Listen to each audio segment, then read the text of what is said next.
Cup of Joe with Grampa Dez.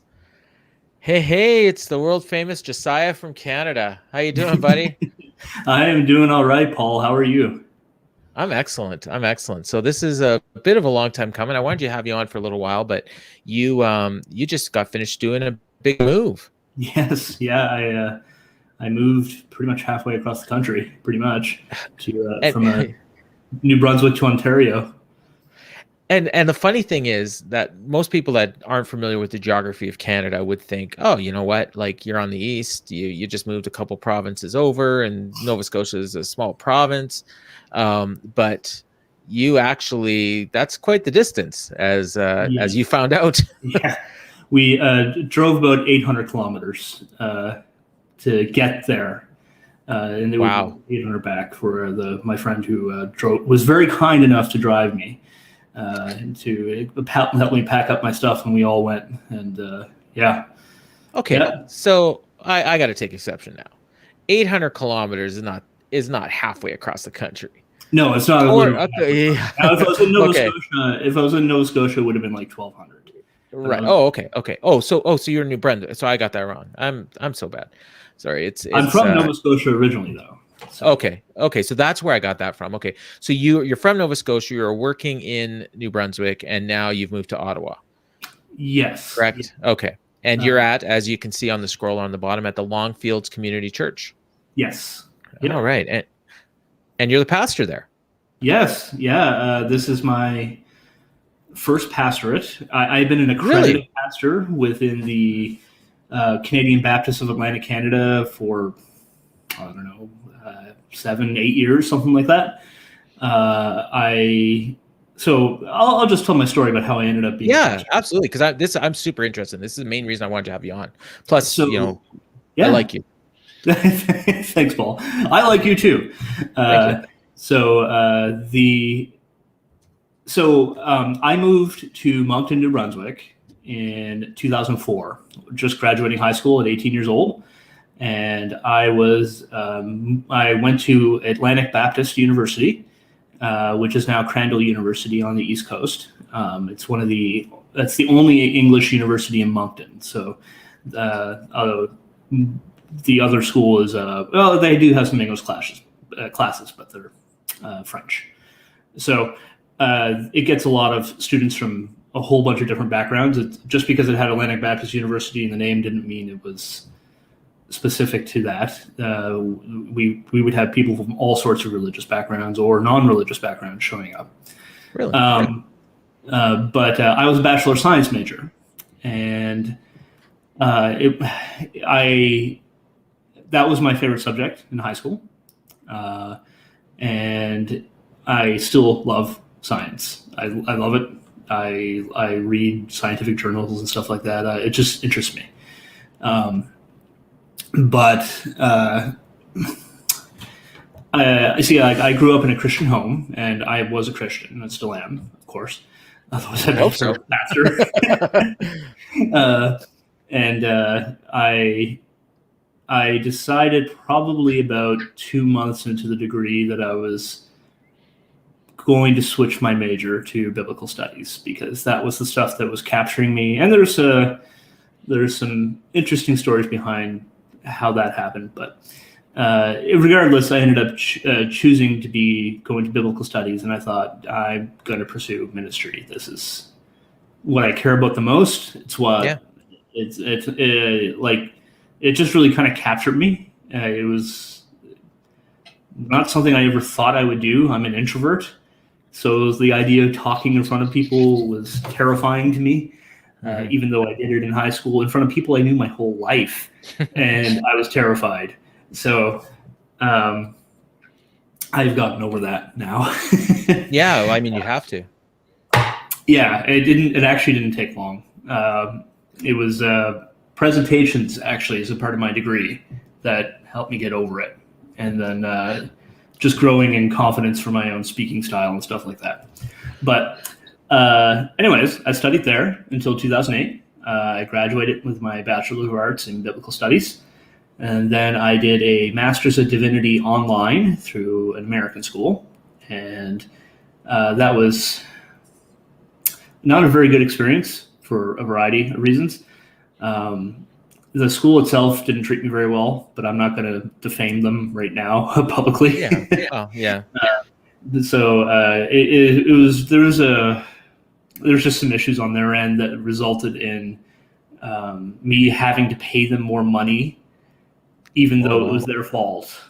And so it was not a very pleasant experience in that regard. So I was dealing with the stress of that. It got to the point where student loans, I had to submit a formal complaint to student loans about it.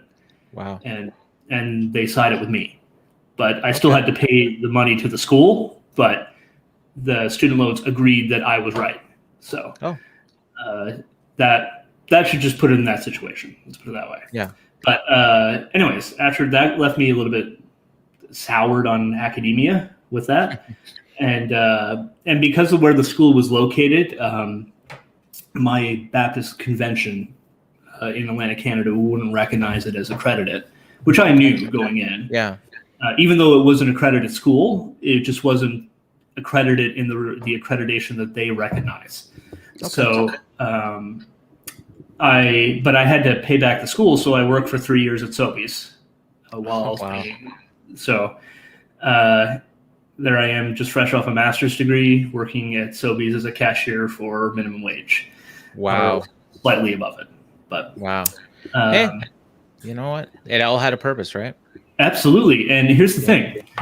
I actually look back on that very fondly, that time, working at Sobeys. I made a lot of good friends.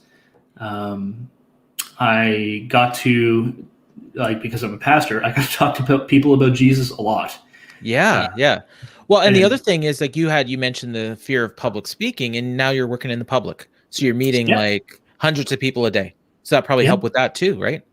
Oh, most definitely. Although by that point I was pretty much largely over it, but it did help me interact with people who, and not that I ever had trouble with it, but it did get me interacting with a lot of different people who believed differently than I did as well. Okay.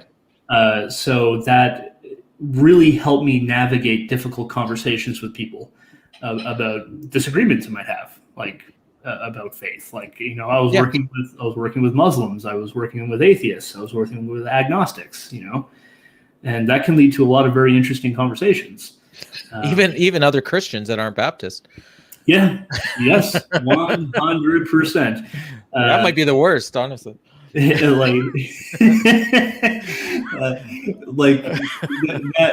man, I have stories. Yeah, well, and it'll be perfectly upfront. I mean, as I'm sure you know, and if you've watched the show more than once or twice, you might have even heard. I'm a Christian as well, and I come from a Pentecostal background. So I mean, there's similarities to Baptist, but they're different as well.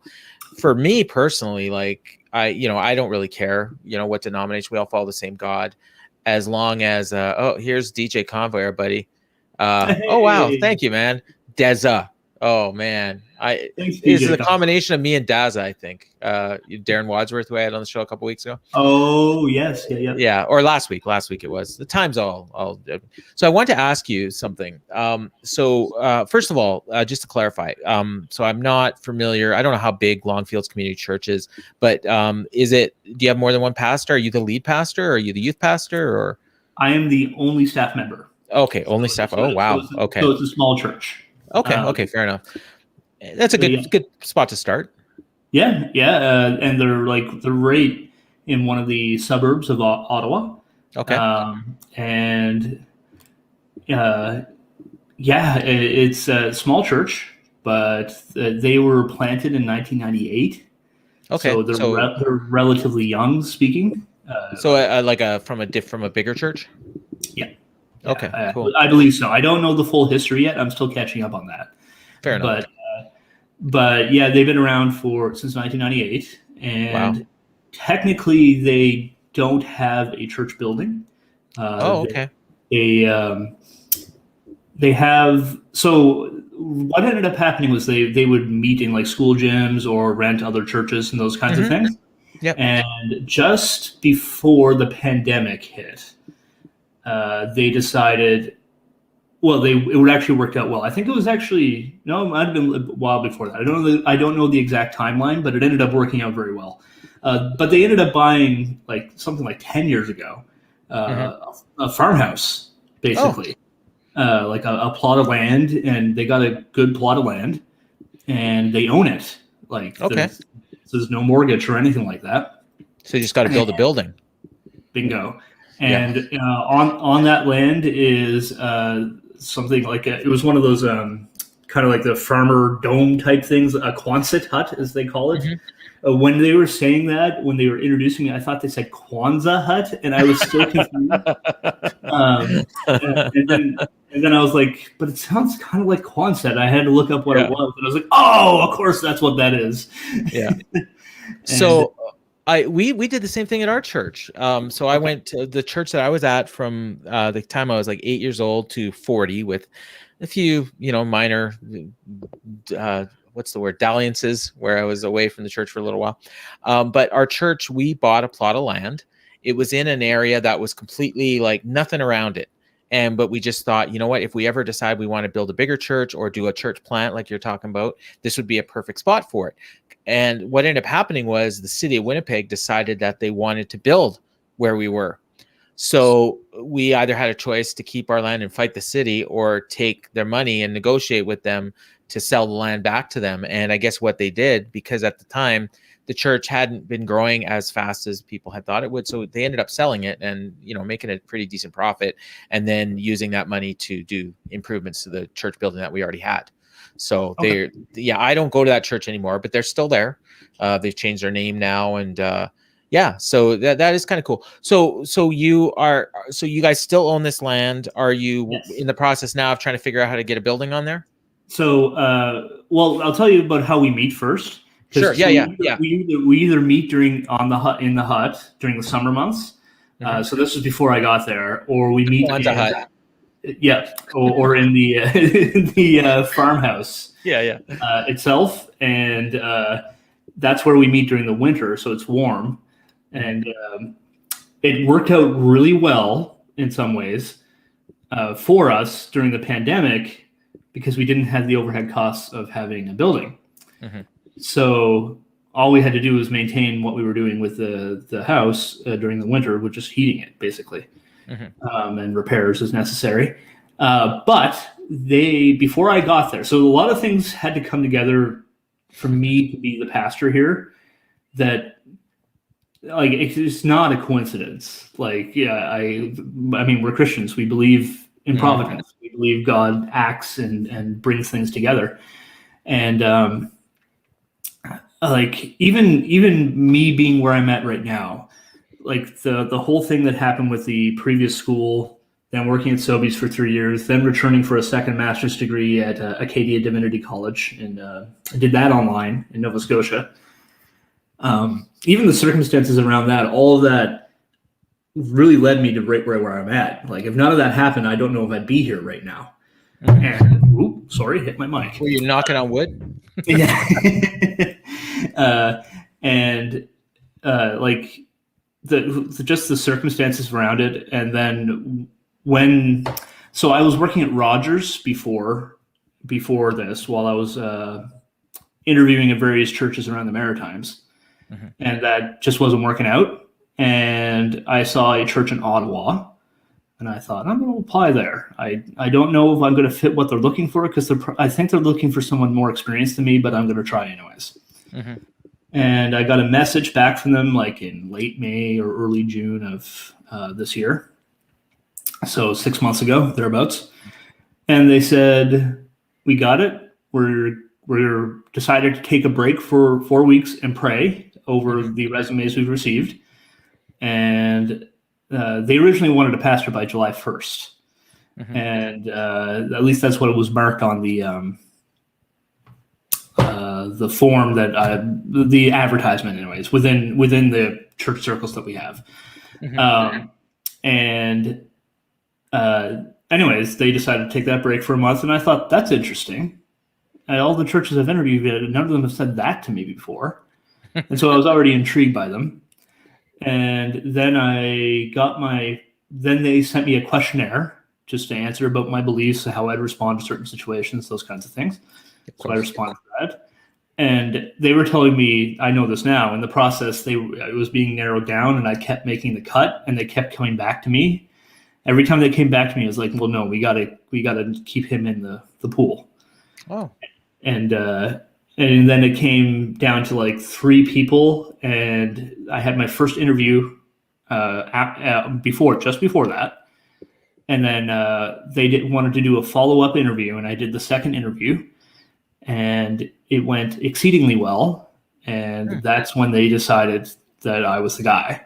And they presented me to the congregation, and they voted in favor, and now I'm here.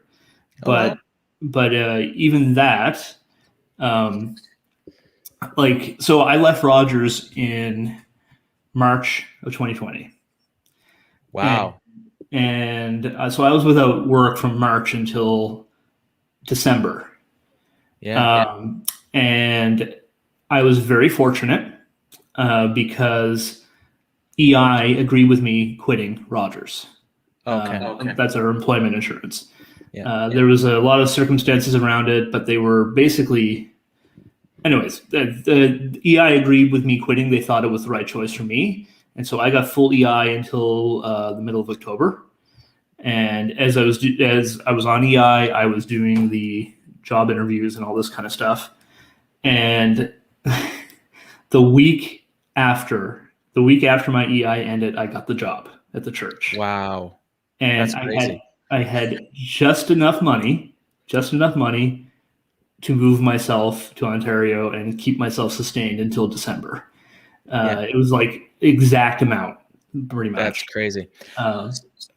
That's actually okay. So that story right there actually is a good lead into something I wanted to talk to you about. And I had this story came to my mind when I was having the chat with Kevin on Monday, and I wanted to save it for this one. Oh my goodness! There's our buddy Joe, our editor at F4W. Yes. You're on F4W, right? Yes, I am. Yes. Okay. I cover NWA for them. So. Yeah. Oh, right. So, anyways, so I have I grew up in a Christian family. Actually, it was Catholic originally, and then they all, which I guess is Christian too, but they became affiliated with Pentecostal church when I was very young, and they all got baptized. And so what? My Aunt Dallas was a very spiritual figure. She might even be watching. I think she watches the occasional one of these. So I hope she watches this one. And her and my Uncle Val, who has passed away, they were not very well off. They did their best. They worked hard. They raised a family, but there was always paycheck to paycheck. And, but she would take us all in. She would do Bible studies in her house. And my cousin Charlene and myself and our friends would all go. And this helped me, grow up. And I remember at those Bible studies praying that I'd find a wife. And, God answered that prayer. And very young, actually. And then, I got married, and we were struggling for a long time, and financially. And I had a conversation with my aunt one time, and she's like, "Are you guys tithing?" And I said, "Well, no, we can't afford to tithe. Like, we give money whenever we can, but we don't have enough money. Like 10% of our income is a lot of money, and we just don't have it." And she says, "Okay, you're thinking about this the wrong way." She said, you think, okay, you got to pay your rent, you got to pay your hydro, you got to pay, your phone bill, your telephone, whatever. Your first bill is the tithe. And I'm like, oh, okay. And I was like, how do you do that? And she said, I don't know how we do it. She says, when you look at our bills, if you add them all up, they add up to more than what we make. But our first bill that we pay is our tithe, and then we do the rest. And it works out for us. So I made a decision at that point that we were going to start tithing, and we were going to give 10% of our income to God, like we're told to do in the Bible. And it wasn't easy at first, but we did it. And then every once in a while, like they say, you're supposed to give offerings as well. The Bible says tithes and offerings. So it's your 10%, and then offerings is over and above that. And we've had times where I remember we were at church one time, and there's like a really good cause we wanted to donate for, and we barely had any money. And I go to my wife, and I'm like, how much do we have? And she's like, well, I got $60 in my pocket, but I was planning on using that for this or whatever, and maybe we can donate it, and hopefully things work out. So we donate it. the next day we get a phone call, and I think it was a musical instrument that we had put away to sell on layaway from a local music store. We got a call that day, and they sold it, and it was the exact amount of money that we had donated the day before. Like, and you're looking at me like, this is true. Like, Yes, and 100%. so the bottom line of all this is, at the time that we started tithing, I was working as a courier, and I was working on commission. So I had my expenses, and that were all write-offs and everything. So when you looked at my pre-tax income or my after-tax income, it wasn't very high. And my wife was working part-time as a deli clerk. And so our combined income, some years was very low. And there have been years in the past 5 years where we have tithed more than we were making at the time we started tithing. So that is how much God has changed things for us financially, and not just financially, but we were struggling to raise 2 children. And now we since that time, we've brought in 4 children that weren't ours that we've raised. And we would not have been able to do that in the position we were in, not just financially, emotionally, work-wise, the house we were in, everything, literally nothing. And this is all, and what my aunt had explained to me, the way she explained the tithing, not just that it was a command, but that she said, God wants to bless you, and God wants to send blessings down. But when you are not sending your tithes up, there's a blockage. And so when you open your hands and send the tithes up, he opens his hand to receive them, and he sends blessings down. But if you're not sending the tithes up, the blessings aren't coming down. I think that's how she put it, but it was true. And it should be noted too that the blessing isn't always material, no, correct, money or anything like that. In many cases, it's just seeing God do stuff in people's lives, through it, raising 4 kids, yes, exactly. And the New Testament never gives a specific figure on what we should tithe. That's an Old Testament figure, the 10%. And so my practice on it is give according to your conscience. Mm-hmm. But so I'm not going to condemn someone if they give less than 10%. Mm-hmm. And I will always say to someone, if you have to choose between paying your rent and giving money to the church, pay your rent. Yeah. I say it practically. It's don't worry, we'll be okay. And that's really a step of faith on your part. God will take care of us. Don't worry about it. And there are times when we're in need and we need help, that we can help others. And so my philosophy on giving and all those kinds of things is, if I'm in a position, I have been in a position of great need before, and my church has paid my rent for me before. Mm-hmm. They've done that. Not this current church, but the church I attended back in New Brunswick. But I have also been in the position, fortunate enough, to pay rent for someone before who needed help. And so there are times it's like Paul said, I know how to be content in need and he's talking about the Apostle Paul, not me. Yeah. Yes. The Apostle Paul, not Paul Fontaine. Yeah. Grampa Dez, kayfabe, bro. Yeah. Oh, sorry. No, I'm just kidding. No, I'm just kidding. Everybody knows. So, it's like we talk about how I know how to be content basically in whatever situation, whether I'm in want, in need, or if I have plenty. And the contentment rests in Christ. Yeah. It's in Christ, knowing that he will take care of us right to the very end, including welcoming us home when our time comes. Even if it's under tragic circumstances, it's God is always going to be there taking care of us, right to the very end. And I think living like that really transforms how you take care of other people, because you know when you're doing it, you're not only are you honoring God, but you're showing the grace that he has shown you to other people. Yeah. And that's kind of like a driving force behind a lot of the things that I do. whether it be conversations with people who disagree with me, or whether it be giving my time or my money, or all those kinds of things. I always want to give graciously because God has been gracious with me. And that's kind of the attitude that we have. And now that, we're doing better and stuff, like we try to do nice things for people, whether they ask for it or not. Sometimes you just get a sense that somebody needs something and you want to help them. And if you are in a position that you can help them, thanks to the blessings God's given you, then you're in a position to do that. And then sometimes you need help. I've had many, many times in my life where I needed help, when we were struggling, like, it was, I don't know if it was, yeah, it must've been before we started tithing. But my aunt, a different aunt, she basically, helped me to pay a fine that I had to pay, that if I didn't pay it, I wasn't going to be able to do my job. And so she did a leap of faith and paid me. We paid her back as soon as we possibly could, even though she said we didn't have to. But that's how we felt we needed to. She just said, you know what, at some point somebody down the road is going to need your help, and maybe you can help them. And that's the way kind of she's always lived. She's been a board member at our church. I talked about her a little bit in the last thing.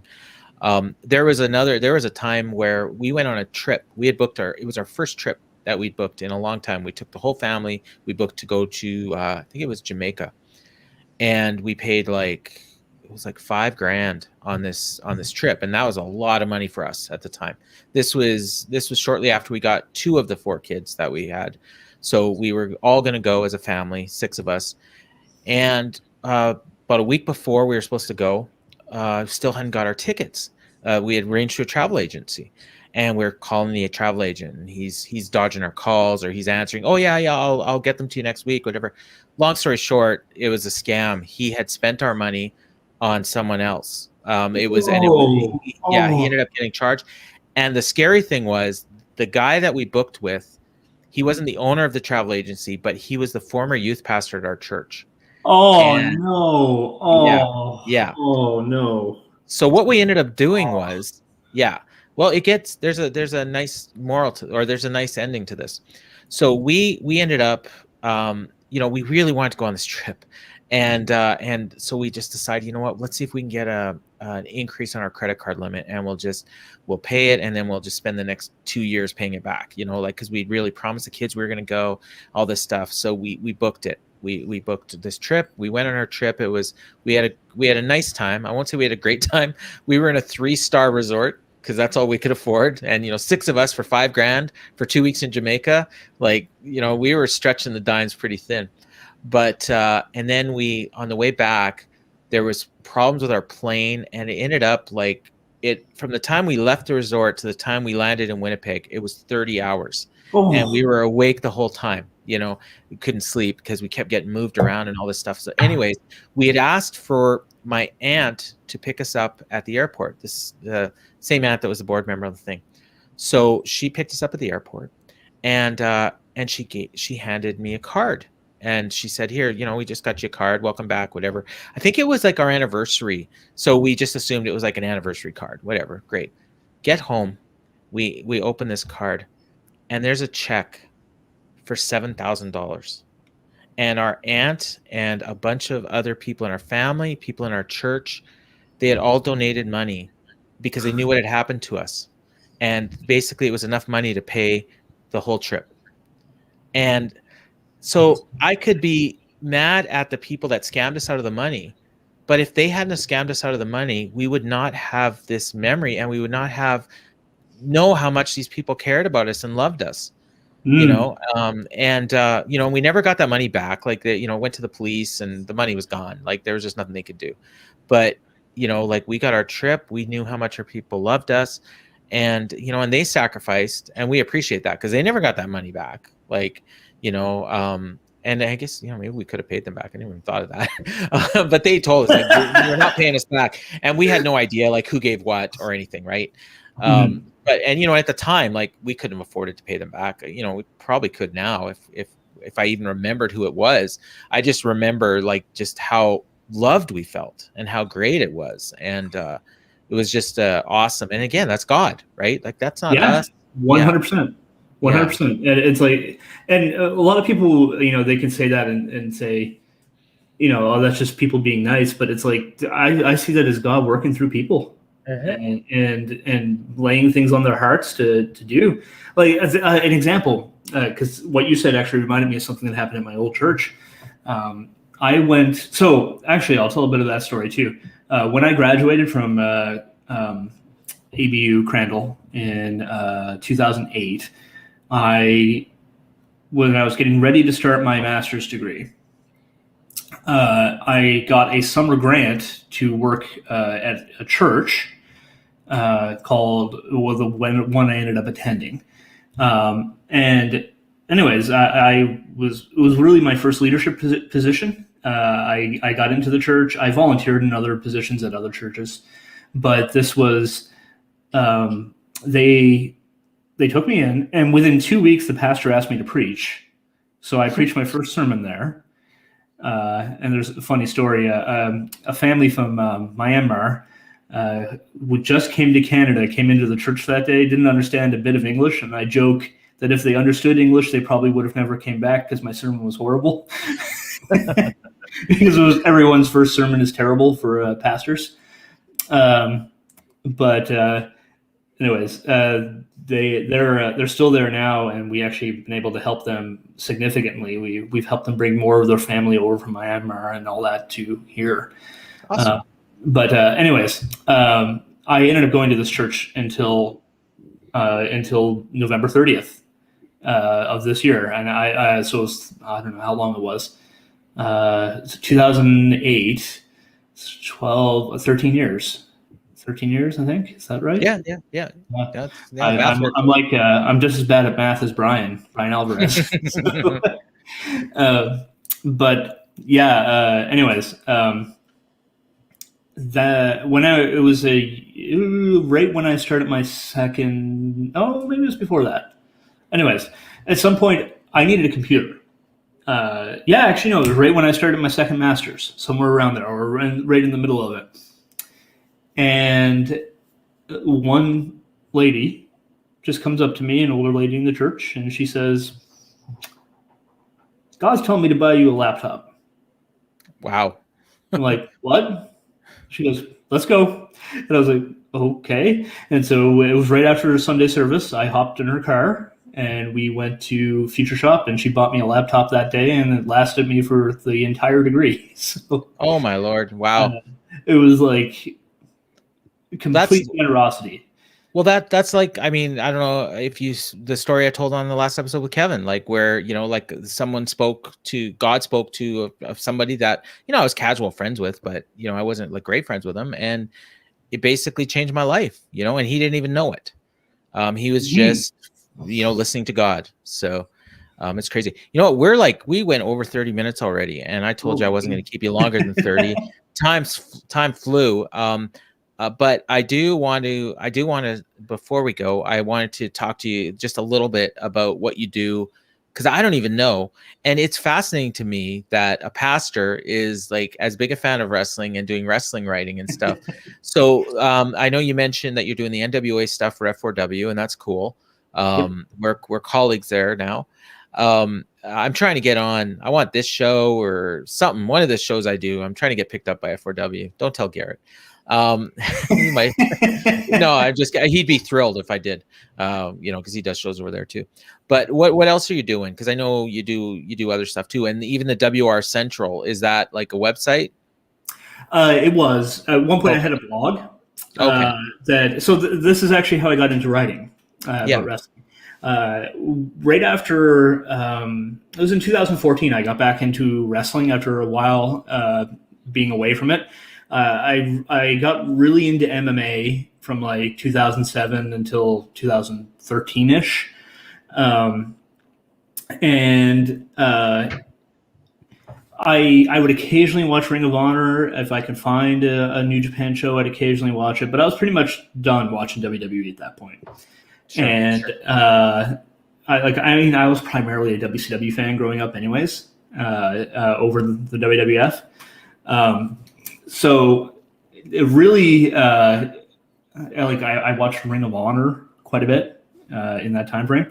But yeah, and I watched TNA, but the Hogan era turned me away from TNA. At first, I was very excited for it, and then it just went off a cliff. And so, yeah, I had several years where I wasn't really watching wrestling, but one of my friends would invite me over to watch all the major WWE pay-per-views, so I would go. For whatever ones. And occasionally we'd go see one in the theater because we had them in the theaters here for forever. But it was the Royal Rumble 2014, and it was the one that the crowd completely turned on everything but Daniel Bryan. Right. Yeah. Or Bryan Danielson. And I watched that show, and I was simultaneously appalled at the bad booking in the main event of the Rumble and intrigued because clearly something was happening with Bryan Danielson. And little did I know this guy from ROH, I didn't expect him to be one of the biggest stars in the world of wrestling because he was not a guy who WWE would want. No. And like he never fit their was that the year that Roman won and then Rock tried to put him over at the end? That was the next year. That was the next year. But this was the year of WrestleMania. Yes. Right? Yeah. Okay. Because the network started that year. Yes. And for WrestleMania that year, the network wasn't in Canada yet at that point, but I used a VPN to get it. I was going to say it was for some of us. Yeah, and it was like, well, I was still paying for it. I've paid to this day. So I paid for it and gladly paid for it. And it was during that I started watching some of the retro shows as well, the retro Raws and Nitros that were showing up. And I thought, maybe I could just review some old Raws and Nitros on a blog or something like that. And that's where WR Central came from. So that was Wrestling Review Central. And it just kind of stuck since then. And kids call it Substack now, right? So sorry? Kids call it Substack now. Substack, yeah. I was doing a WordPress. Yeah. I was just having fun with it. Like that's all I was doing, and I ended up taking it down eventually because I didn't renew the domain. But right. I got to do that with MMA draws. I think I paid for 5 more years without even realizing it. I might start it up again eventually. We'll see. Yeah. During that I was just experimenting with different things, and it got the attention of Daily DDT eventually. So I have been writing for Daily DDT this January for 4 years. Is that a paying gig? Per click, pay per click. So it's not a lot. You're getting something. $5 a month, something like that. But hey, you know what? It's $5. Yeah, it buys you a cup of Joe. Exactly, and so I've been just before I got the gig at Daily DDT, the Observer site put up looking for a New Japan recapper, and one of my friends ended up getting it. Ethan Renner, he's one of the editors as well. He's the one who got the position there. I was one of the people that also applied, but that put me on the radar of Josh Nason.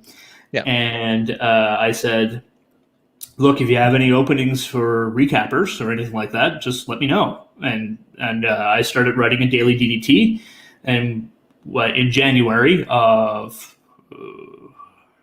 2017, 16, something like that. I don't really remember for sure. And it was a month after that, Nason contacted me and said, "Do you want to recap Lucha Underground?" Oh, and I said, "Yes, absolutely, I do." And so I jumped on that. And then when Lucha Underground closed down, it became, I just filled in for whatever. I was one of the guys they had just as to be tagged in when someone else couldn't recap a show. Yeah. So I've done that. Yeah. So I recapped, oh my gosh, I only did Raw once and never again. I applied for that Raw job and I'm so glad I didn't get it. You have no idea. I was doing Ring of Honor for years there, and then I started in on the MMA stuff, and then I was kind of doing both, and then I guess they wanted to bring on some other writers, so Josh is like, if you want to not do Ring of Honor anymore, you can just stick to MMA if you want. And I was also doing the ratings articles, and then I'm like, and and then it was going to be the same, whatever, everyone's got a different deal. I think at the time I was just getting comped, and for me, I mean, hey, I was paying, whatever it was, 15-14 bucks a month, and now I'm not paying that at all, paying that. So for me, that's like, I consider that pay, plus it was experience. And notoriety, like you get your name out there, and Observer's a big website and everything. And then because I was doing the MMA stuff with Ryan Frederick, and there's a show every week.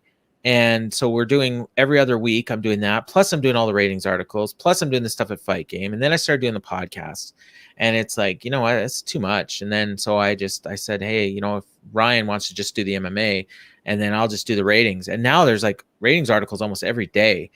But I got to tell you, like, and this is my long way of getting to my point. I'm so glad that I don't have to do those recaps anymore. Like, you guys, like, you do such a good job, and I don't think, like, I read back some of the stuff I did, and I think it was pretty good, but I couldn't do it. Like, because you have to sit and watch it like live. Mm-hmm. I don't like to watch anything live. And so for me, like, that extra 20-30 minutes I save by not watching commercials or video packages or whatever, like, that's valuable time for me, and I'm getting paid the same. So, for me, that's what it's all about. So that was the first thing I asked, like, if I stop doing the MMA coverage, is it going to affect my bottom line? And they're like, no, you're cool. And I'm like, okay, then we're doing this. And Ryan was more than happy to cover every show, because he's doing the Wrestling Observer stuff too. So yes, yeah, because he's covering for Dave, so he may as well. Right. Yeah, he's got to cover the show, and he watches live anyways. I never watch live. Sometimes I catch up live, and you see my tweets on the screen. Like, you still into MMA or no? Because you mentioned that you were for a while. Really, the thing that turned me off was when they changed the rules on steroids for John Jones, and that was pretty much it for me. Fair enough. Like, I'll still watch the occasional show. I still like it, like, if I watch it, but it's like, I don't really want to spend money on that. And no, I don't blame you. And the same thing happened with Crown Jewel for WWE. I was like, I don't want to put my money towards that anymore, and so I ended up getting like a subscription to, I don't know. At that point, it was Independent Wrestling TV. Yeah. Oh, hey, and there's so much good wrestling out there. Oh yeah, absolutely. Oh. And like, why would I spend money on something I'm not enjoying? Right. So, like, I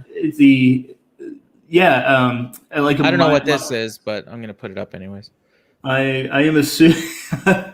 Okay, I'm assuming that's spam. Yeah. Hey, you know what? You want to spam us? I'll put it up. So yeah, for F4W, it wasn't long after that the NWA was starting their show.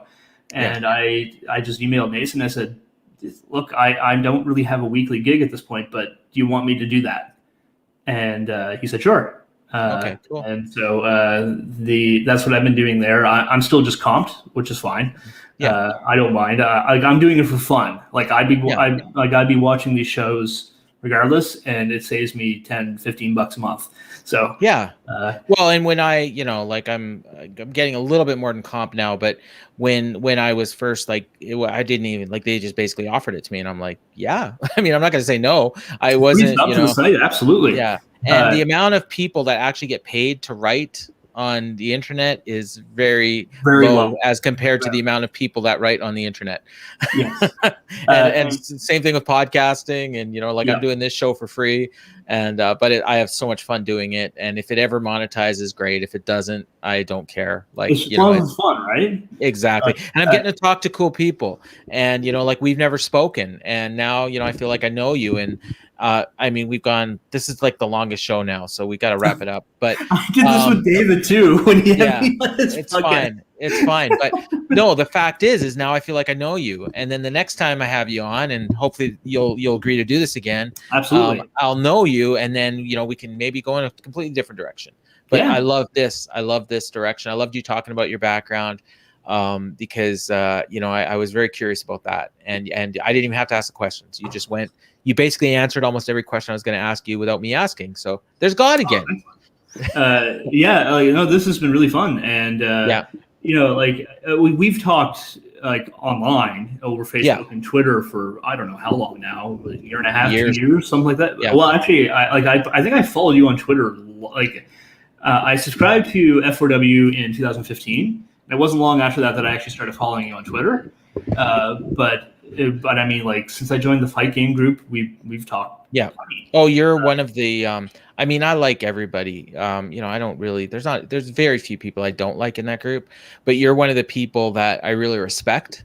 Oh And wow, and thank you. I really like, oh, no problem. It's well earned. And so I respect your opinion. And so if you say something, it carries a little bit more weight with me, even if you don't agree. And the fact, what I really like about you is that you respect other people. And Yeah, so even the people that praise WWE for whatever reason, like, you don't come down on them, not at all, not at all. yeah, If they're loving the show, great. yeah, yeah. That makes me so happy. And that, I mean, Like, the show that we have on the Patreon, or no, it's not even on the Patreon, it's on the free feed. That the Wrap. I mean, those guys, I mean, they'll criticize WWE, but at heart they love it. So that's why the show's so much fun to listen to, because they're just having a ball, and even when they're burying it, like, they're having fun. And when it's great, they like it even more. So, yes, that's, absolutely. I love just passionate fans. And Yeah, yeah, like, so I will never, ever, ever tell someone who is loving WWE that they shouldn't love it. Like, yeah. I don't enjoy it myself, but Yeah. the truth is, if you are getting true enjoyment out of professional wrestling, Mhm. something that we all love, that makes me happy. And Absolutely. if you're happy, I am so happy for you, and I will encourage that. And if I disagree with something, like, I try to do my best to disagree in a respectful way. Like, You've always done that, so I appreciate that. So you know what? Let's wrap this, because again, you're 46 minutes. Wow. 46 minutes. Oh my Yeah, goodness. it's crazy. The show that I had, I recorded it the other night, and it'll air on Friday with Lance Storm. So that's the Oh, next one. You're the warm up act for Lance. He said at the end of the thing, he's like, he couldn't believe it.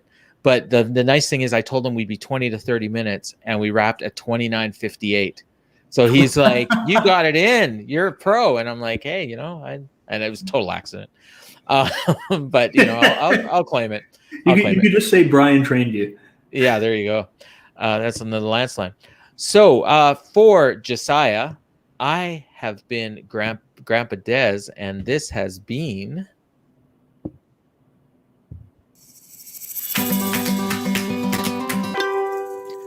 Cup of Joe with Grampa Dez. And